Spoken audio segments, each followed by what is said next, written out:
Hunter X Core programming of the timer and the programs. So we're on run here. It's going to go through and make sure everything is set correctly. Currently it's set, it says program C, and we're on the start time. So start time 1 on program C is off.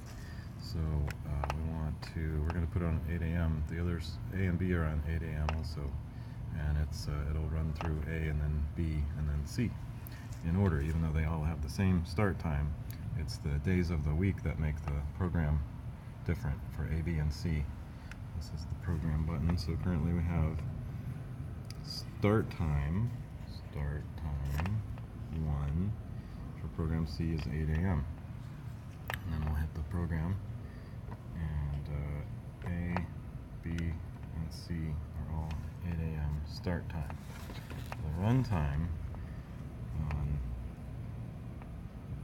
for station 1 on program C is 8 minutes, and we don't actually want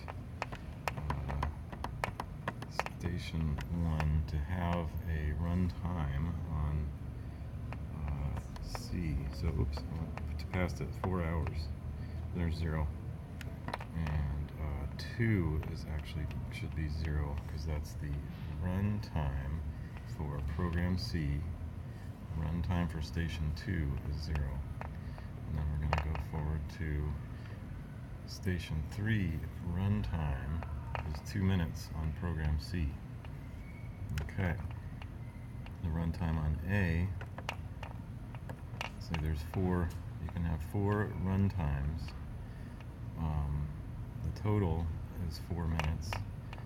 Run time on station 1, 4 minutes.